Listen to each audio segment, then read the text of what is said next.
Katie here again. We are going to finish No Time to Spare by Ursula K LeGuin. Such few amount of pages left. Okay.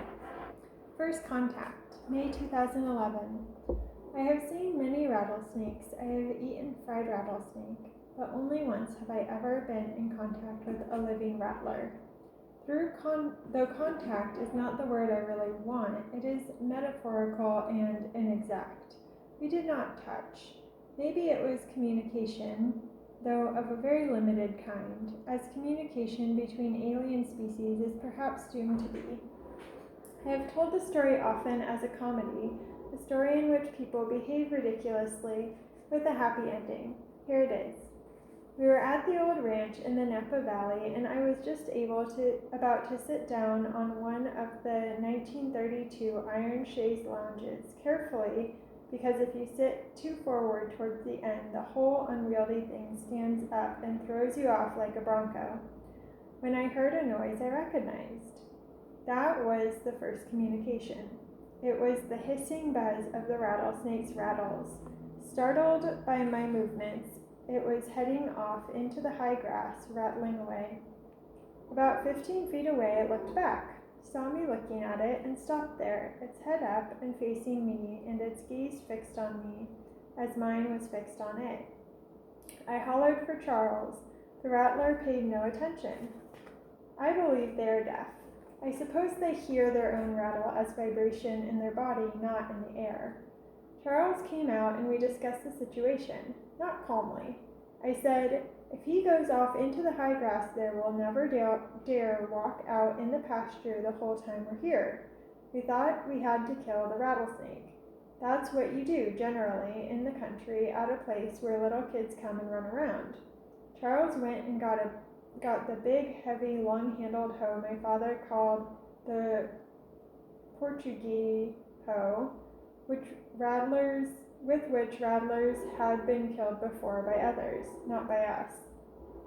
Charles got close enough to strike. The rattler and I had never taken our eyes off each other or moved. Charles said, I can't. I said, I couldn't either. So what do? We said. The rattler is probably thinking the same thing. Go see if Dennis is there, Charles said. I said, I don't think it'll move so long as we keep staring at each other, so you go. And Charles went up the driveway and down the road a couple 100 yards to our only near neighbors, the Cassettes. It took a while. All that while, the snake and I did not move and looked steadily into each other's eyes. They say a snake's gaze is hypnotic, but who is hypnotizing whom? We were like people newly in love who can't take their eyes off each other. This was not love, but it was something equally intense, and even more immediately a matter of life and death. It is this brief time, 5 or 6 minutes, I suppose, 10 minutes at most, that over the years I have thought of again and again, always with the vividness of the moment, and always with a sense of its importance or import, of there being a great deal to learn from it. During this time, the rattlesnake and I were alone together. Alone in all the world. We were held together by common fear, bonded. We were held in a spell, entranced. This time was outside ordinary time, the outside ordinary feelings.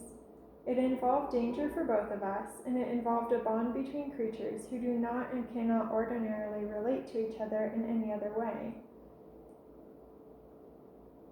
Each would naturally try not to relate, to just get away, or to kill in self-defense.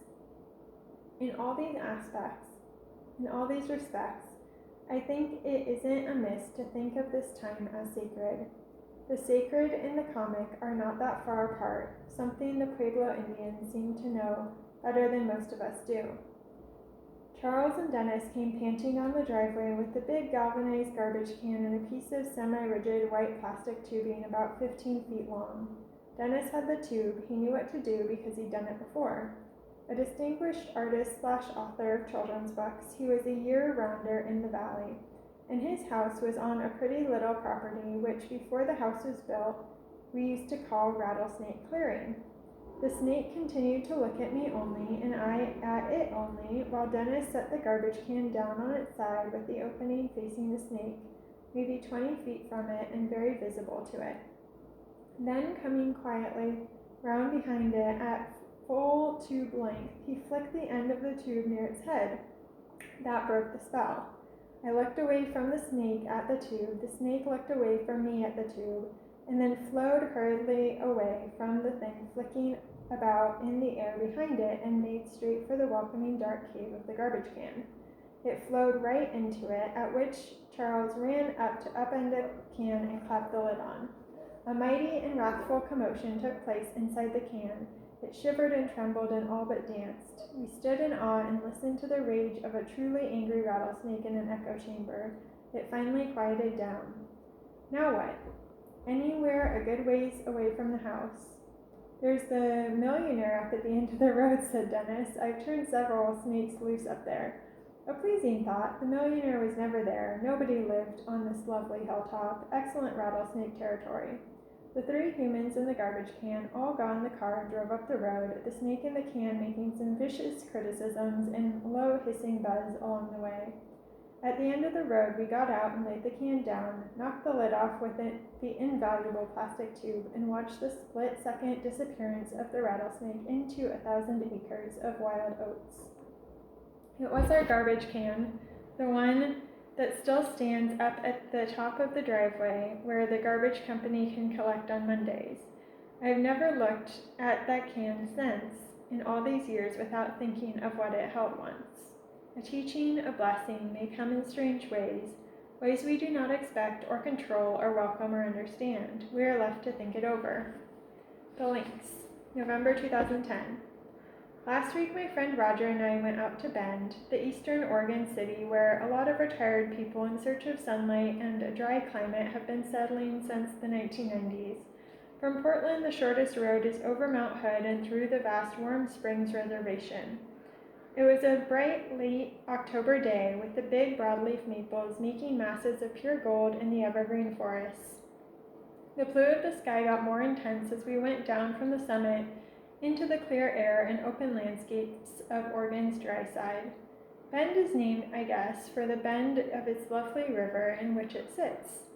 The Three Sisters and other snow cones of the Cascades tower up over it in the west, and the vast expanses of the high desert sweep on out eastward. In recent years, the city grew and thrived with the influx of settlers, but it hit hard times with the recession. Too much of its prosperity depended on the construction trades. Downtown is still pleasant, but there are gaps, with several fine restaurants gone, and it looks as if some new resorts out toward Mount Bachelor are paralyzed at the platting stage. We stayed at a motel there on the west side of the river, which is built up at intervals, with bits of juniper forest and sagebrush plain in between. The long, wide boulevards go winding around in curves, crisscrossing each other at 3 and 4 exit roundabouts. It appears that the people who laid out the roads wanted to imitate what happens when you drop noodles on the floor. Though Tina at Kamali Books had given us careful instructions with all the road names and all the roundabout exits on the way to and from our motel, and though a western skyline of 6,000 to 10,000 foot mountain peaks would seem to provide adequate orientation, we never once left the motel without getting lost. I learned to dread the Old Mill District. As soon as I saw the sign saying Old Mill District, I knew we were lost again. If Bend were a big city instead of just a far-flung one, we might still be there trying to escape from the Old Mill District.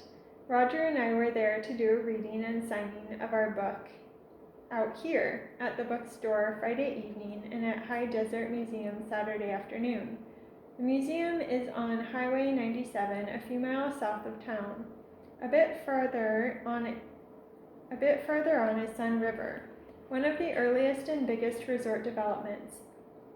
Roger suggested we have lunch there.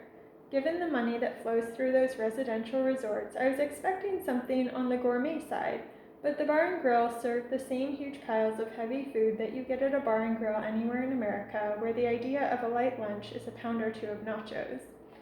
I haven't stayed at Sun River, but we have spent a few nights at other high-end resorts in the area. They are laid out artfully to blend into the austere and beautiful landscape. Built of wood and painted or stained in a repetitive range of muted colors, the houses are unobstructive, with plenty of space around them and trees left standing between them. All the streets curve. Straight streets are anathema to the resort mind. Right angles say city, and resorts are busy saying country. And that's why all the boulevards west of the river loop and swoop about so gracefully like noodles. The trouble is, since the juniper trees and the sage bushes and the buildings and the streets and the boulevards all look pretty much alike, if you don't remember where Colorado Drive connects with Century Drive before the roundabout exit to Cascade Drive, if you don't have a good inner or external GPS system, you get lost. Staying a couple of years ago at one of these resorts in a granny flat in somebody's condo, I could get lost within 100 yards of the house. All the curvy streets and roads were lined with groups of houses in tasteful muted earth tones that exactly remembered the other groups of houses in tasteful muted earth tones. And there were no landmarks, and it all went on over and over, sprawling out without sidewalks, because of course the existence of such a place is predicated entirely on driving, on getting to it, from it, and around it by car. I don't drive. Bend is, I believe, the largest city in America with no public transportation system. They were fixing to do something about that when the bottom fell out of the building trade. So after getting lost a couple of times walking because I couldn't tell which tastefully muted house on which curving road was my house, I was uneasy about going out again. But if Granny didn't go for a walk, she was trapped in the granny flat, and that was pretty bad.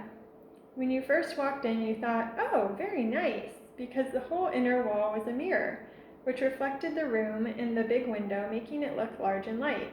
In fact, the room was so small, it was almost entirely filled with bed. The bed was piled with ornamental pillows.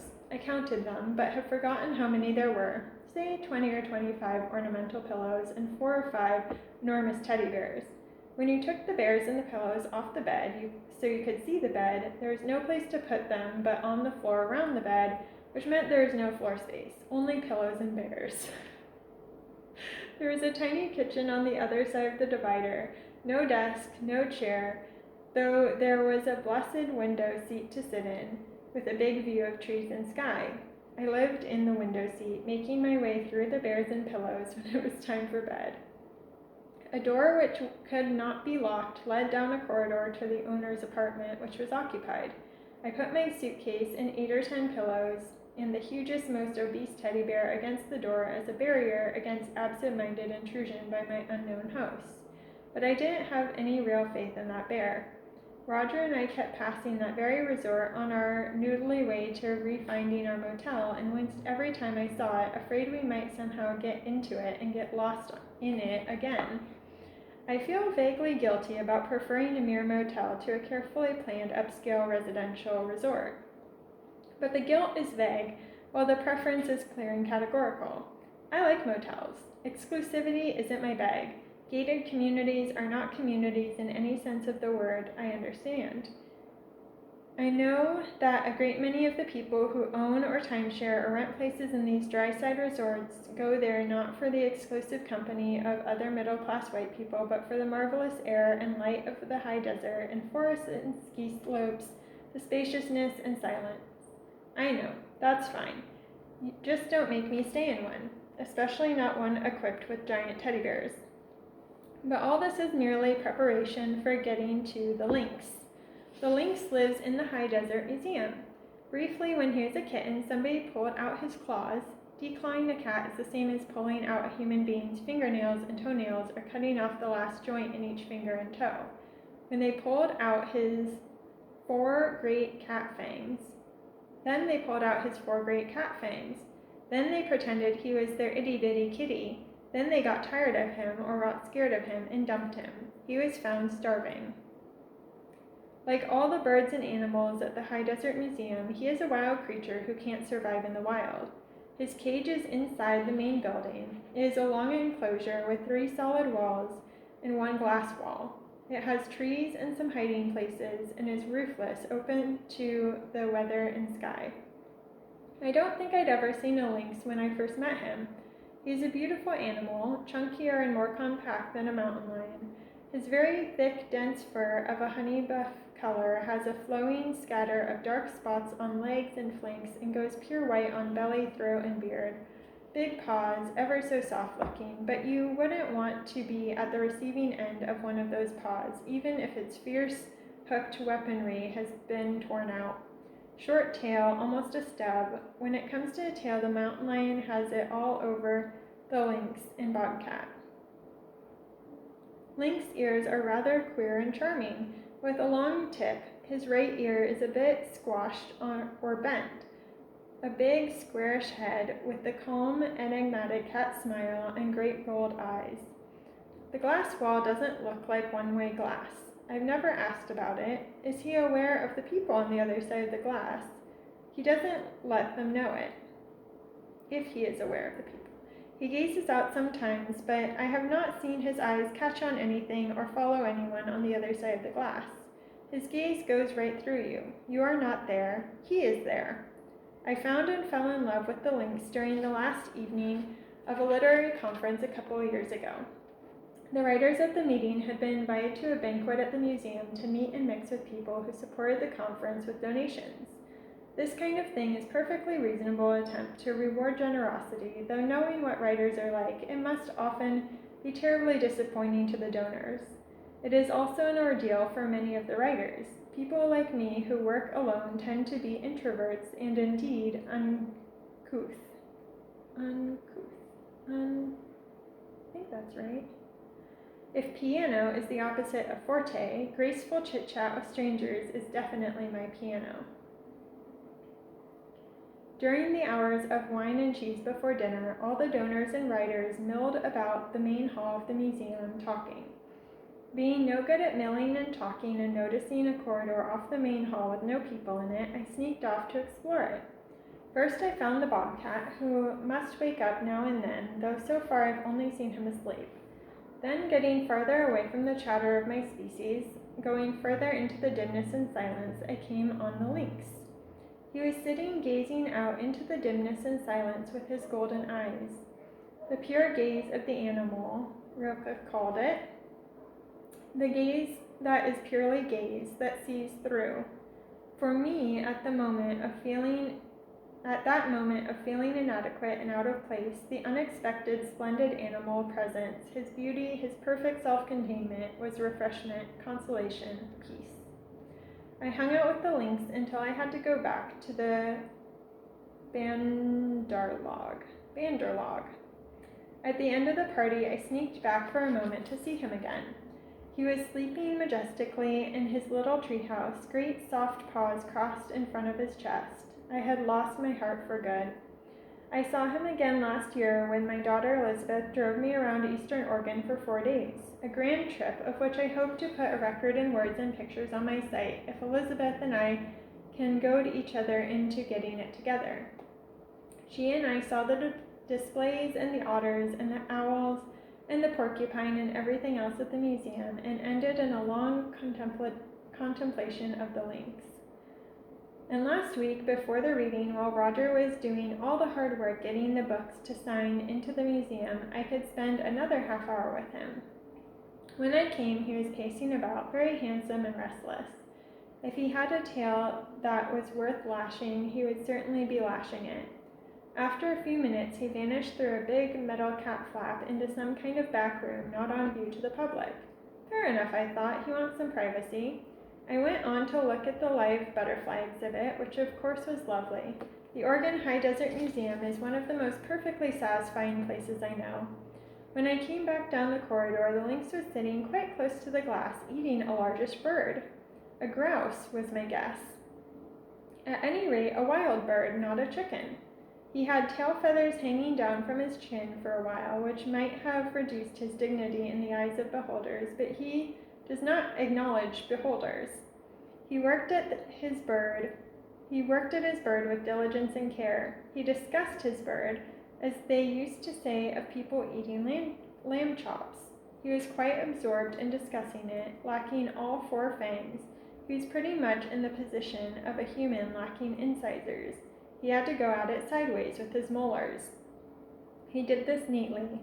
It slowed him down, I am sure, but he never grew impatient. Even when all he got was a mouthful of feathers, he just put a big, soft, honey-colored paw on his lunch and went at it again. When he got seriously inside the bird, some children who came by squealed, "Ew, he's eating the insides!" And some other children who came by murmured with satisfaction, "Oh, look, he's eating the guts." I had to go away then and do reading and signing, so I couldn't see him finish lunch. When I came back after an hour or so for a goodbye glimpse, the lynx was curled up comfortably asleep in his treehouse bedroom. One wing and a beak lay on the dirt floor near the glass wall. On 3 tree stumps, the servants of the lynx had laid out 3 dead mice, an elegant dessert presentation, as the fancy restaurant says. I imagined that later, when the museum closed, when all the primates had finally gone away, the big cat might wake up and yawn and stretch himself lithely down from his treehouse and eat his desserts one by one, slowly in silence, all by himself in the darkness. There is a connection that I am groping for, a connection between the resorts and the lynx. Not the noodly streets that took us from one to the other, but a mental connection that has something to do with community and solitude. The resorts are neither city nor country, they are semi-communities. Most of their population is occasional or transient. The only day workers are gardeners, janitors, people doing upkeep. They don't live in the nice houses. Most of the people that do are there not because their work takes them there, but to get away from their work. They're not there because they have common interests with others there, but to get away from other people, or to pursue sports such as golf and skiing, which pit the individual against himself, or because they long for a solitude of the wilderness. But we aren't a solitary species. Like it or not, we are the Bandarlog. We are social by nature and thrive only in community. It is entirely unnatural for a human being to live long completely alone. So when we get sick of crowds and yearn for space and silence, we build these semi-communities, pseudo-communities, in remote places. And then, sadly, by going to them, swarming into the desert, all too often we find no true community, but only destroy the solitude we sought. As for cats, most of their species are not social at all. The nearest thing to a cat society is probably a troop of active lionesses, providing for the cubs and the indolent male. Farm cats sharing a barn work out a kind of ad hoc social order, though the males tend to be less members of it than a danger to it. Adult male lynxes are loners. They walk by themselves. The strange fortune of my lynx brought him to live in an artificial environment, a human community utterly foreign to him. His isolation from his natural, complex wilderness habitat is grievous and unnatural, but his aloofness, his aloneness, is the truth of his own nature. He retains that nature, brings it among us unchanged. He brings us the gift of his indestructible solitude. Notes from a week at the ranch in the Oregon High Desert, August 2013. The house where we stay is on a small cattle ranch in the valley of a creek that comes energetically down off a mountain, cutting a winding oasis of willows and grass between very steep ridges topped with basalt walls like battlements, rimrock. Across the creek is the ranch house under a huge old weeping willow. The eastern ridge rises immediately behind it. Immediately behind our house, the western ridge. Level, grassy pastures fill the narrow land between. The steep slopes are sagebrush, rabbitbush, bare dirt, rock. Far up the long valley, most of the ranch stock are still in summer pasture. It's very quiet around the house. The nearest town is 3 miles to the north. Its population this year is 5. On the first day, 5 swallows sit the near wire. A fiercely agitated flicker lights on the other wire, then follows its own crackling cry. Rain hangs in the overcast, heavy above the ridge. A hen has laid an egg, outbursts of proud contentment, 2 roosters crow, competing. The peacocks make their gallant, melancholy, meowing trumpet call. Soon the sun will break above the rim rock on the ridge, an hour after rising. Flights of blackbirds pass in the cool, shadowed air between the eastern and western rim rock, dozens of flight, each flight a sound of many wings, an airy throbbing rush and thrill, the creaking wicker of wind and feather, now and then a chirp. In silence far above them swallows follow the hunt, the least and sweetest predators. A contrail feathers out white over the eastern ridge.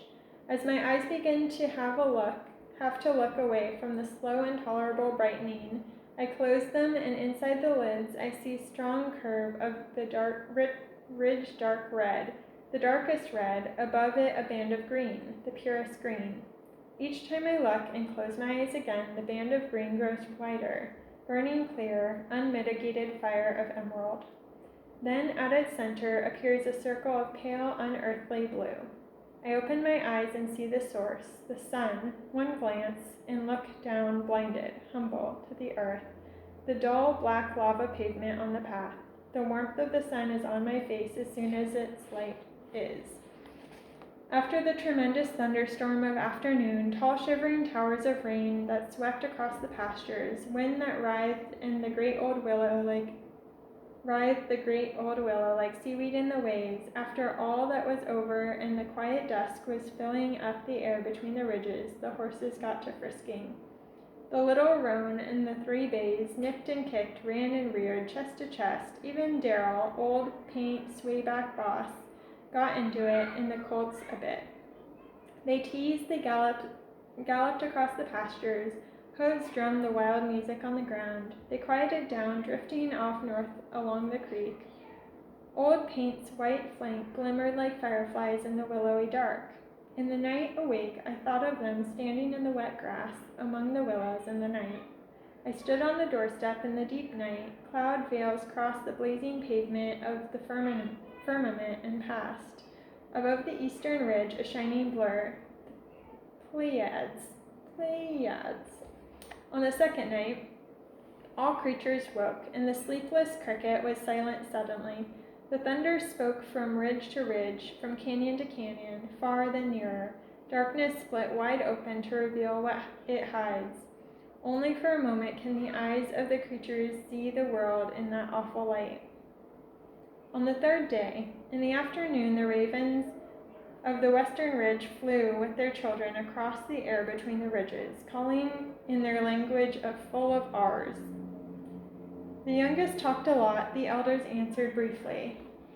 Then, all at once, there seemed to be 5 ravens, 6, no, these were vultures, materializing from the sky, 11, 12, 9, 7, soaring, vanishing, appearing, circling, playing with heights and distances and one another in their marvelous calm and never-broken silence. After a while, they all drifted off back south toward the mountain, quiet lords of the warm towers of air. Walking up the road from Diamond after dinner, we heard way off across the fields the shrill, uncanny chorus, a coyote family, a nighthawk's twang. Metal rattled loud where a hoof touched it in the effortless sleep. The doe flitted off into twilight like a rolling, falling wave. Then from the old tall poplars, hoarding darkness, voices spoke softly with complete authority. Under cloud, the red sun shone out, sank, was gone. The owl said nothing more. The old trees released their darkness finally. On the morning of the 4th day, sunlight fills the open valley half a mile away, but here between the rim-rocked ridges I sit in windy shadow, half an hour yet to wait on the lava doorstep, while the rain from yesterday's thunder shower drips from gutterless eaves onto my head and book, for the brightness over the dark bulk of the ridge to gather and center into the sun itself. The big black cattle munch industrious on rain-gift grass just outside the wooden fence around the house. A peacock pulls his poor slattern tail along through molting August, pride reduced to sapphire head and Raja's chest, and the brassy meowing melancholy jungle cry. The banty rooster shrills, "It's a clarion call, it's a clarion call." The big rooster exerts the unjustified superiority of a deeper voice.